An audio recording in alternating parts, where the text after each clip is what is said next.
The first signal came at 3:42 a.m. Eastern Time. It wasn't a broadcast or a distortion from deep space. It was a ship massive, silent, slipping into Earth's orbit like a shadow across a sleeping face. NORAD caught it first, then the European Space Agency. Within minutes, every telescope and satellite pointed skyward caught sight of the same thing. A fleet of dark, angular ships forming a jagged ring around the planet. At first, the world held its breath. By dawn, the lead ship transmitted a message using simple electromagnetic pulses, rapidly deciphered by a joint team of linguists and AI translators. The message was short and unambiguous. This planet will submit. The demand was broadcast in every major language, repeated across all frequencies. No introductions, no negotiations, just a deadline: 24 Earth hours. Inside the Pentagon, chaos churned beneath the surface of formal suits and military decorum. Conference rooms filled with generals, scientists, politicians. Panic simmered below every sentence, every command. But 1,000 miles away from Washington, nestled in a quiet corner of northern Wyoming, Edison Zane didn't hear the message until almost noon. He was 41, a former Air Force linguist turned private contractor, and currently 3 hours into trying to fix a broken sump pump under his off-grid cabin. His dog Daisy, a golden retriever with a limp from chasing too many squirrels, barked at the sky. Edison slid out from under the crawlspace and squinted upward. Nothing. Just clouds and a sun that had overstayed its welcome this far into October. Then his satellite radio crackled. He wiped his hands on his jeans, turned the volume up, and listened. Repeat, all citizens are advised to remain calm. The president will speak shortly. The United Nations has requested an emergency session. The alien fleet has issued a demand for planetary surrender. Edison didn't move for several seconds. Then he exhaled through his nose, muttered something that would have gotten him kicked out of Sunday school, and walked inside. By the end of the day, the world's governments had no answers. No weapons had fired. No defenses had been tested. The aliens who had not identified themselves seemed supremely confident that resistance was pointless. And from a tactical perspective, they weren't wrong. Their ships were immense, sleek, and bristling with unknown technology. They remained in low orbit, unmoving, untouched by Earth's gravity or atmosphere. Attempts to scan them failed. Probes disabled themselves before getting within 50 miles.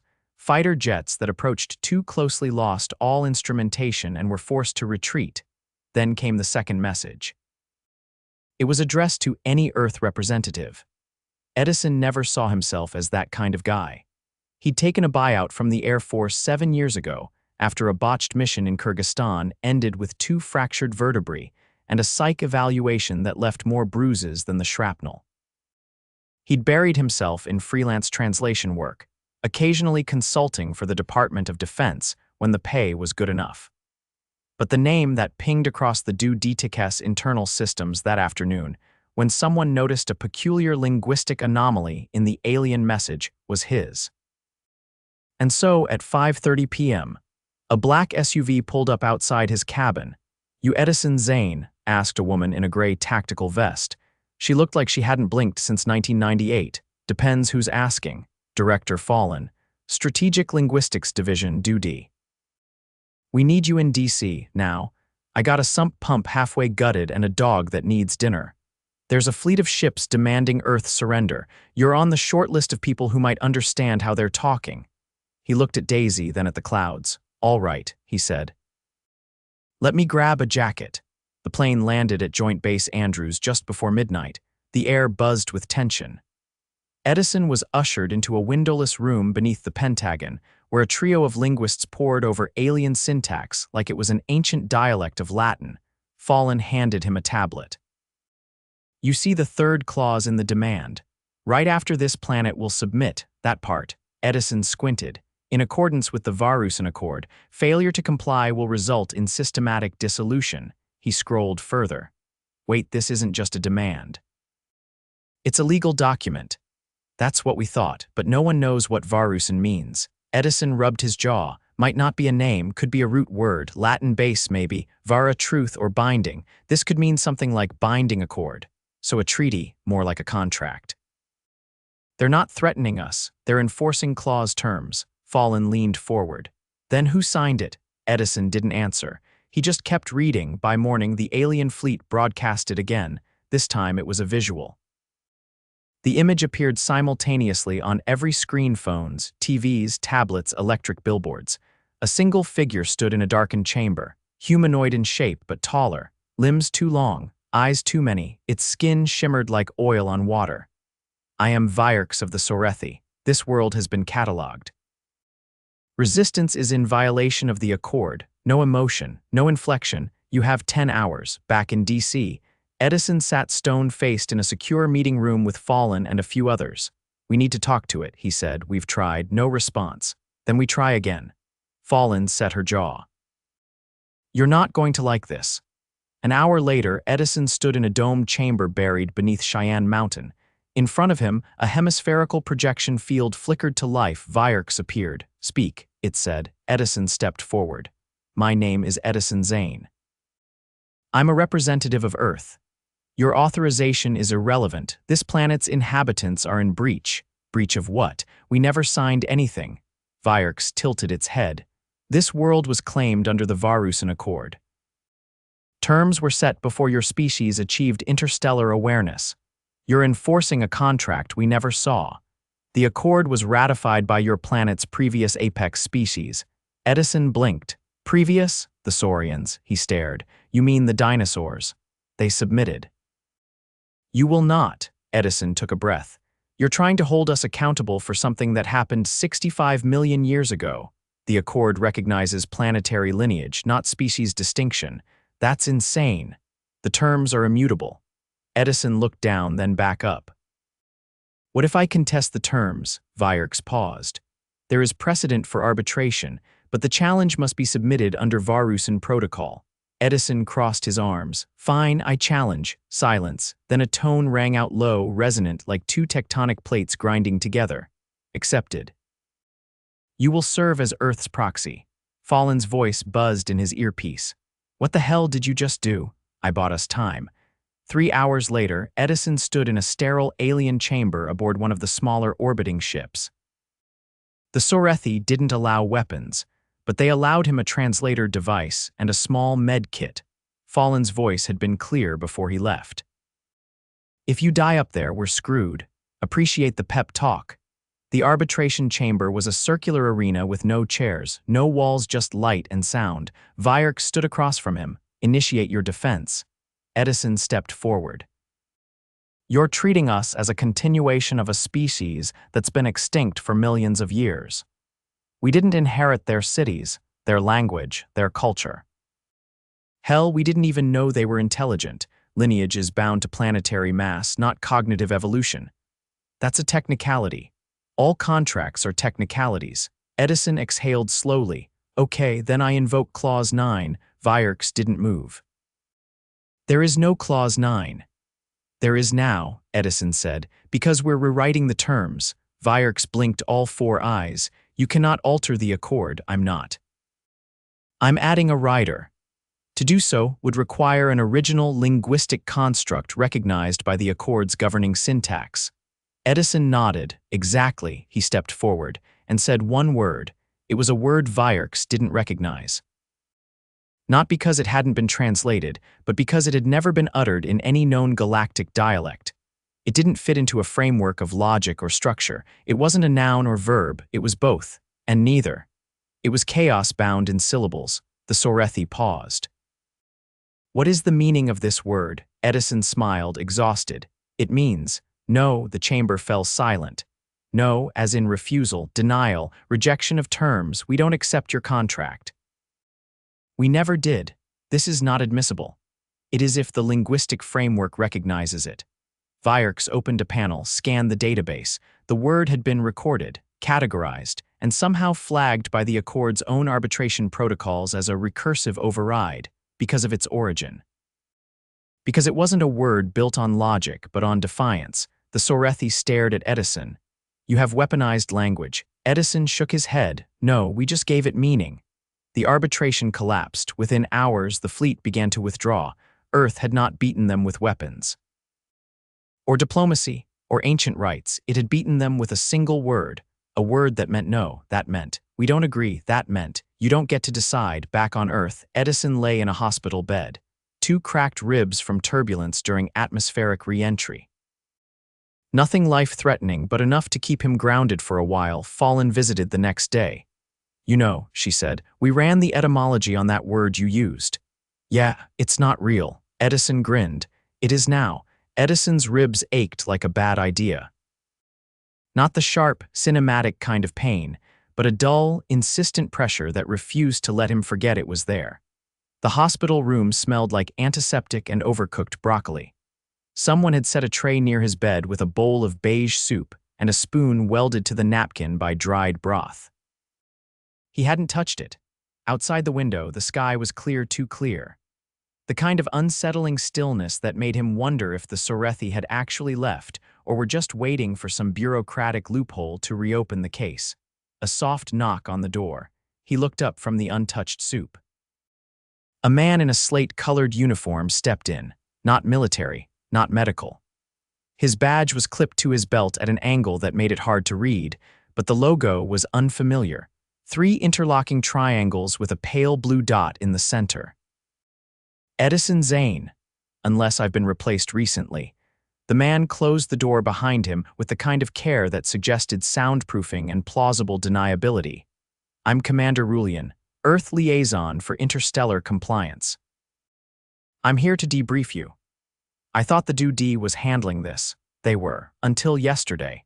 Edison leaned back against his pillows, winced, and shifted his weight. Let me guess. Somebody in a tall building decided this isn't a military issue anymore. Rulian didn't sit down. He produced a small device from his coat pocket and placed it on the table between them. It whirred gently, then pulsed with a dim green light. Recording disabled, he said. You're clear to speak freely. Edison narrowed his eyes. That's supposed to make me feel safer or more worried. Depends on how much you remember. I remember saying a word that broke an alien arbitration protocol and sent an armada packing. Rulian didn't blink. Do you remember how you constructed the word? Edison hesitated. I didn't construct it, I improvised. That's not possible. I didn't say it was advisable, I said I did it. Rulian finally pulled up a chair. He sat with one ankle resting on his opposite knee, hands folded neatly. We've been reviewing the waveform. The syllabic pattern doesn't match any known root language, not ancient, not contemporary, not even the phonetics align with your own speech patterns. I guess adrenaline makes a hell of a muse. It's not just the word, it's what it did. The Accord's arbitration engine recognized it as a recursive override, even though it wasn't in its lexicon. Edison looked at the ceiling, searching for patience. You're trying to figure out why they backed off. We're trying to figure out why they listened to you. Edison swung his legs over the side of the bed, gritting his teeth as his ribs reminded him of reality. You ever have one of those dreams where you're falling but you don't hit the ground? Rulian frowned. You don't wake up because you land. You wake up because your brain can't process what comes next. It halts, loops. That's what I did to them. I gave them a word that didn't resolve. You mean you confused them? I mean, I created a paradox. I gave them an input without a terminus. They couldn't parse it, so they couldn't execute. Rulian tapped a finger against his chin. A linguistic deadlock. No, a refusal to conform. They didn't know how to process non-compliance that wasn't violent or irrational. It wasn't rebellion. It was absence. You can't enforce a contract against a ghost. Rulian's gaze sharpened. You think they'll come back? They're not used to being told no. Give it time. He stood, unsteady. Rulian rose too, instinctively reaching out. I'm fine, Edison muttered. Just need to get vertical. They want to run more scans. Of course they do. They're not looking for language patterns. They're looking for neurological anomalies. Edison paused mid-step. You think I'm infected. We think you're altered. He laughed, but it came out like a cough. I've been altered since I was 12 and fell off a barn roof trying to impress a girl. Rulian didn't smile. You interfaced with an arbitration system older than our solar system. You didn't just talk to it. You rewrote part of it. That's not supposed to be possible. Edison leaned against the wall, breathing through his teeth. Well, maybe the universe needs better software. Rulian picked up the small device, returned it to his coat.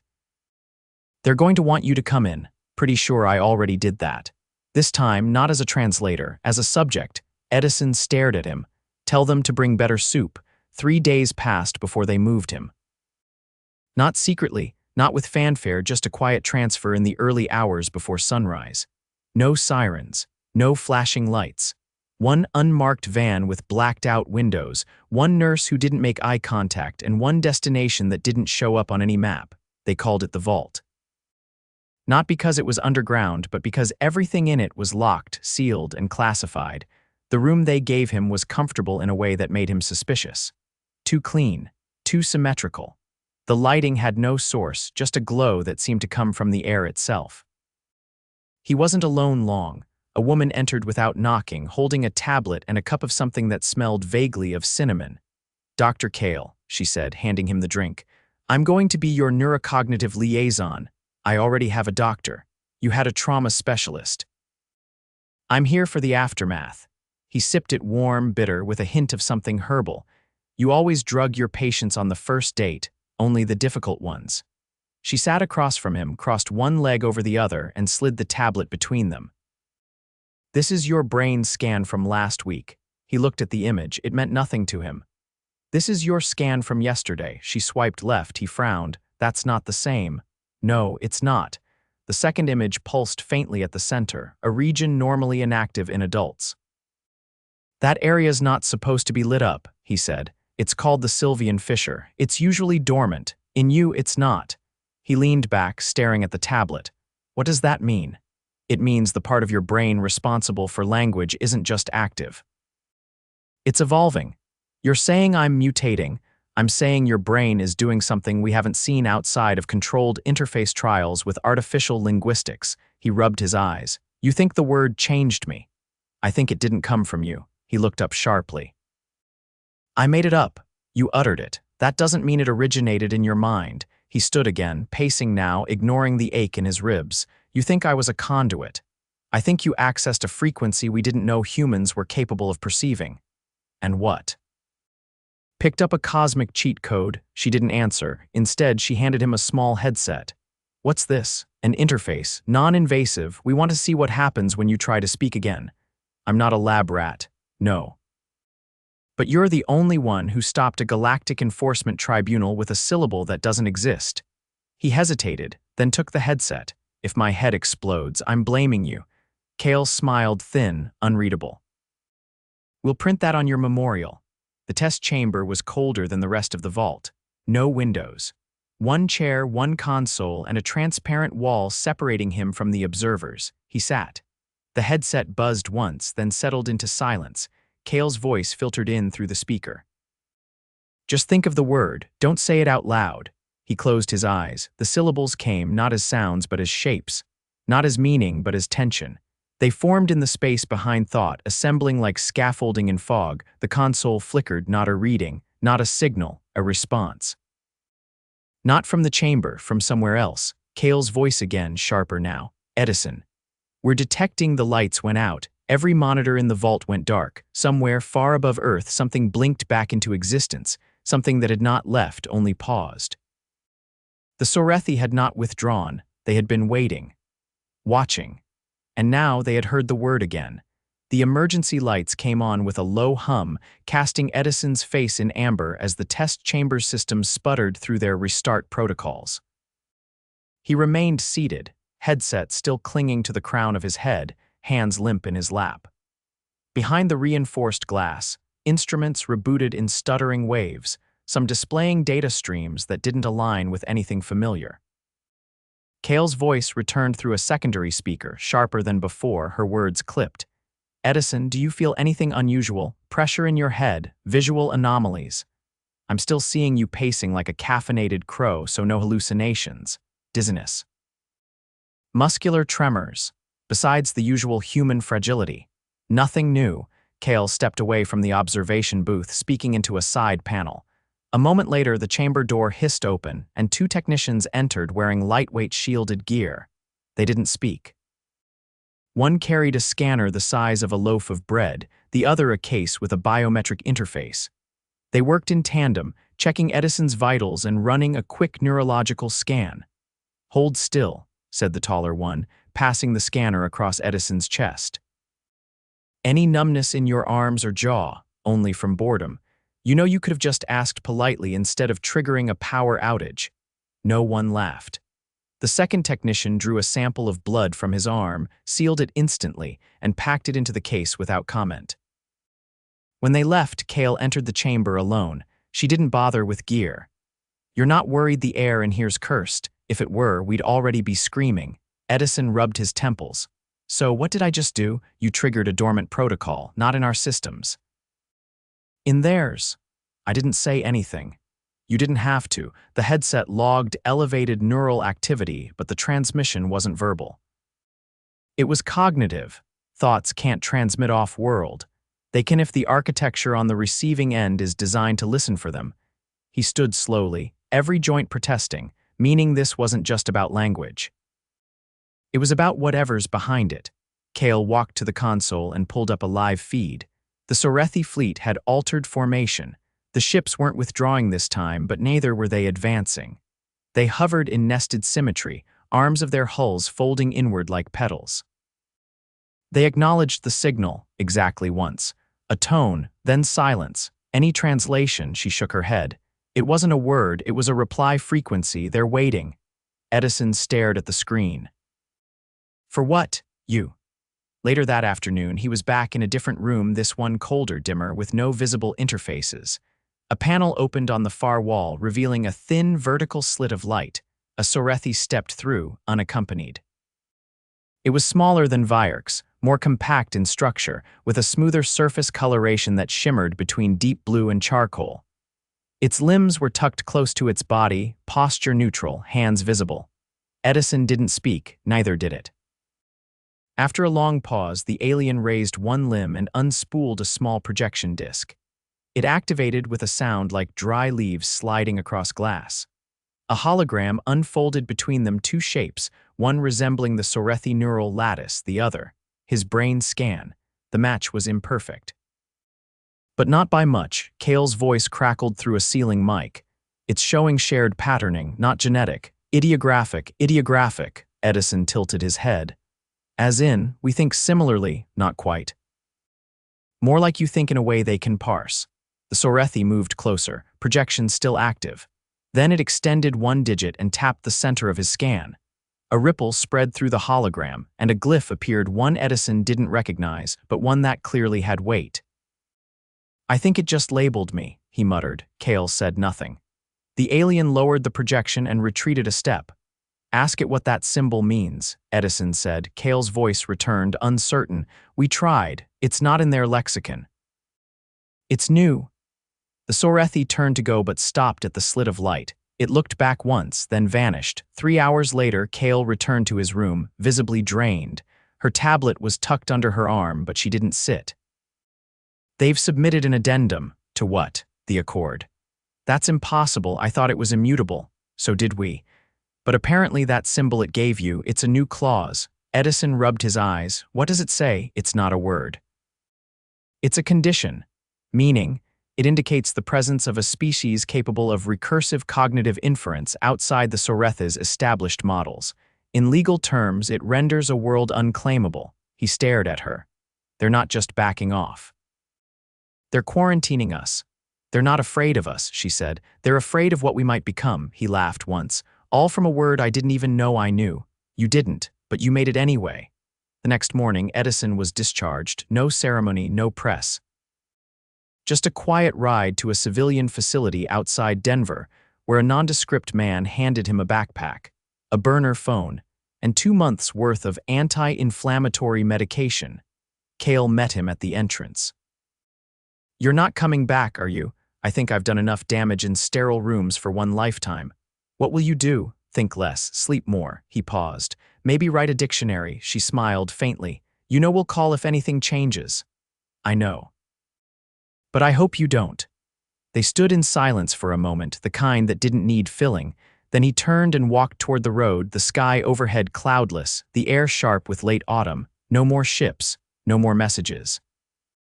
Just the quiet hum of a planet that had, against every expectation, told the universe to back off and been heard.